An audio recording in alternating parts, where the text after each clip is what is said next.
snow fell like it was trying to erase her. Flake by flake, it buried the trail behind them, made the pines groan beneath its weight, made the world feel smaller with each breath that steamed and vanished. Nessa walked barefoot behind her father's horse, the ropes at her wrists loose but not gone, more ritual than restraint. Her ankles bled quietly into the snow. She made no sound. Shame didn't scream. Up ahead, the mountain man stood still as one of the pines, broad-chested, bare-armed despite the cold, beard thick as wolf's fur, eyes narrowed beneath a wide-brimmed hat dusted with frost. His cabin squatted behind him like a beast curled around a fire. Smoke coiled into the sky. The wind curled through it. Hanani dismounted with a grunt, never glancing back at her. "She's yours now," he said to the man, as if she were a faulty bough or an unwanted pup. "Do what you will. She don't belong to the tribe no more." He dropped a small sack, dried meat, maybe, and turned back to the horse. Nessa's breath caught. He didn't even leave her a blanket. He mounted. He didn't look at her. He didn't speak again. Just rode back into the trees, letting the snow swallow the path between them. The mountain man said nothing. He stepped aside, letting the door creak open behind him. Nessa didn't move. Cold sank its teeth in, but she'd felt colder the night the council met and the women wouldn't meet her eyes. When the midwife whispered, "You dishonor your womb." When her own mother wrapped her comb in cloth and left it in the ashes.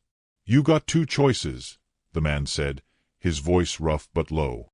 "Die in the snow, or come in." She went in. The warmth struck like a slap. Her knees buckled and she sank to them without thinking. The cabin smelled of smoke and pine resin, leather and something faintly sweet. Berries, maybe. One bed. One chair. A pile of furs in the corner. A fire that snapped and whispered like it had been waiting for her. She didn't speak. Just crawled to the hearth and curled near it, back to the wall, hand over her stomach. Her fingers were cracked. Her feet blistered and raw. She didn't cry. He closed the door. She flinched at the thud of it. No locks. That was a kindness. He crossed the room and pulled something from a hook. A wool blanket, thick and frayed at the edges. He didn't toss it. He laid it over her slowly, like he'd done it for a sleeping dog once. Then he sat across the room, near the door, and began sharpening a knife on his belt. The fire crackled. She watched him out of the corner of her eye, her breathing shallow. He didn't look at her. Didn't ask questions. Didn't reach for her. That first night, she didn't eat. The stew sat cooling in the wooden bowl beside her, its steam curling and dying. He ate his. Then stacked more wood in the fire, tossed a piece of dried sage in it, and lay down on a cot that creaked beneath his weight. He slept without undressing. One hand rested on the handle of a hatchet beside the bed. She didn't sleep at all. By morning, the snow was a white wall outside the window. A crow paced the rooftop, cawing like it was mourning something. The stew was gone, replaced by a chunk of bread and a piece of smoked meat. She ate the bread, not looking at him. He was outside chopping wood, each thud echoing like a war drum. That afternoon, he placed something beside the fire. A small bird, carved from pine. Its wings slightly lifted, as if it hadn't quite decided whether to stay or fly. She stared at it long after he left the room. Each day, he added something. A cushion on the stool. A length of red ribbon folded on the sill. A jar of balm for her cracked hands. A set of moccasins, carefully stitched, rabbit furred inside. He never asked if she used them. She never said thank you. But one morning, when he left to hunt, she swept the hearth and lit the fire herself. When he returned, he nodded once, slowly. That was the first time they almost smiled at each other. The baby kicked that night, soft as a breath.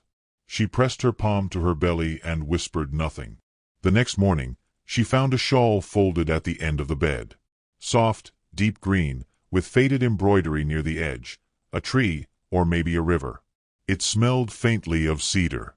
She touched it like it might vanish. Then she put it on. The town was a half-day walk in deep snow. He told her that morning he needed supplies. Asked if she wanted to go. She almost said no. But something in her wanted the world to see she wasn't buried yet. So they walked. Her feet pressed into the snow without trembling this time.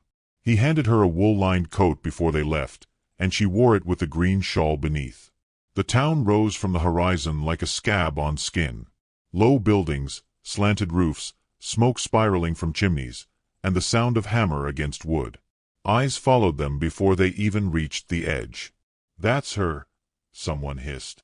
"The Apache girl with the belly." "And him," another said. "The mountain man. The one who don't speak much." They passed the saloon. A woman leaned out, her hair curled like a cat's tail, eyes sharp. "Train her yet?" she called. "Or is she still wild?" Boaz didn't flinch. He stopped, reached into his bag, and set a wrapped bundle of venison at the woman's boots. "She's carrying a soul," he said, voice deep and low. "You carry gossip." The woman's lips thinned. Nessa hadn't realized her hand was gripping his coat until he turned. He didn't pull away. They walked back through silence. By the time they reached the woods, snow was falling again.